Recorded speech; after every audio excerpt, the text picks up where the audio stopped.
decades, he's got to come up with a new phrase that everybody follows.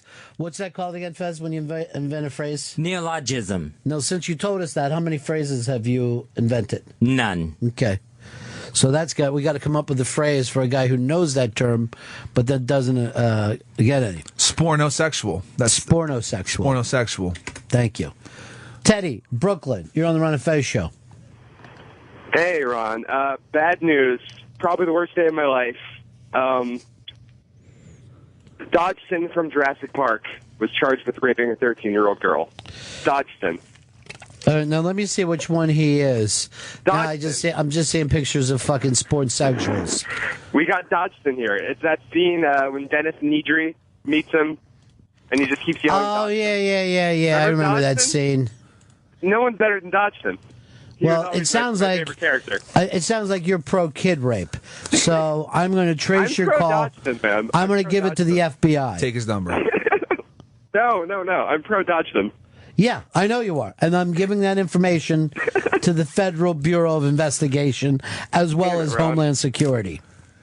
Fuck. Well, things aren't going too well for me right now. Yeah, I saw the story. I think he even drove her out into like the desert where someone wasn't around and... then let's do an acting exercise. Yeah. The girl went to him for as an acting coach. And Smart. Went for 11 months. He was doing God knows what to this girl. And really, the character of Dodgson was awful, too. That caller's totally insane. Yeah, but sometimes people like to creep. You know what I mean? Look at Fez. Loved Lester for some reason. You know why, Fez? Why? In a lot of ways, you are Lester. The guy that you hate to see down, and then you hate to see up. You... When you get in your panicky, sad things, it's a sad thing to look at. But what you're doing to the guys this week, attempting to torture them, as soon as you get daddy's approval, it's also unseemly. It's awful, at least on my end. I mean, those banh mi's looked fucking great yesterday. How about how fast that Big J ate in front of you without even having the slightest thing? He didn't care. He had no problem with it. No. Thanks a lot, Big J. I'm so hungry. I'm shaking. You're always shaking. Like a little fucking chihuahua. Like a chihuahua shitting razor blades. The fucking Shelby Lynn story. Why don't you two fucking stand up for yourself, reach over and grab his sandwich and just start eating it. Then I would have some respect for you, the two of you. Neither one of you wanted to give in, though, huh? Not giving in. You're not going to apologize? No, I'm not apologizing to Fez. And this goes on forever now, Fez? Oh, yeah. Absolutely. Me and you will just eat. Me and you and Howard will eat today. Oh, God. I'm so done with the bit. This came in. Is Martin Friedman the worst person on earth? Yes, he is. The scene in the dinner with Molly Lauren and her dad was my favorite of the season. Dungeons. There was a lot of dungeon in there. I felt like the dad was a fucking idiot. I'm sorry you never looked at your fucking daughter's whiteboard to figure out. I thought you were a cop. That guy was just in it for the pension. Vengeance. Well, he acts like he's super cop bringing people coffee. She had it mapped out in the goddamn room. All right, Malvo's scene of trying to just, for no apparent reason, scare those children. Fantastic. It's the best show ever. Malvo's the best. Freeman seems more evil, even though he's killed way less people. Because you're never gonna meet a guy like Malvo, but you probably know people like Freeman. Well, see, here's the thing. Malvo, you do meet those people, and you go, I got to get the fuck out of here. I want nothing to do with this. This is a scary situation. I'm not going to go into his web. This fucking Bilbo Baggins... Why are you freaking out, phone? I just despise you. He seems like he's a nice guy. And it goes back to that Fez thing, where you can actually he's getting bullied. I feel sorry for him. You know, that opening thing of the season, we were supposed to feel sorry for him and then realize, no, he's fucking evil incarnate. He is not getting bullied because he's a good person. He's just a fucking person who's evil who's also getting bullied. He's just a weak scumbag. He's the type of guy who would poison someone, or on even a lesser thing.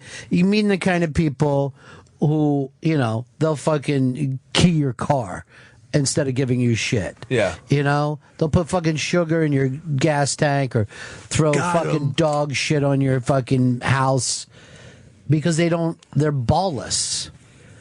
Brian, you're on the Run of Fez show. Ronnie B, what up? Yeah. Hey, 4 years ago, because of your show, I got into soccer. When you guys were talking, you guys were doing the thing with the World Cup. And now I'm, obsessed with it. And I've been waiting for the World Cup contest. Something has to happen to Fezzy for messing this up. It's just, we should have given the responsibility to somebody else. I mean, you literally could have done this contest, was just fucking spray painting a ball gold and fucking putting it on the Ron and Fez Super Champion of the World Cup. And boom, we would have been off to the races. Throw in some other prizes besides that. But our team, because we fucked up the football season by sending the thing away, we had some basketball fuck-ups. I mean, we haven't even given away that ball yet, right? No, that ball still needs to be given away. Nobody will move. And that's what happened on this contest. We came up to a wall and just stood there. Instead of going under, around, climbing, over, whatever it took. We just stood there. All right, we get emails here.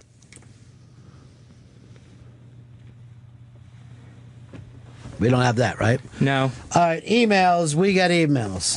This says, I've been listening to the Lango, and this comes to us from Donnie.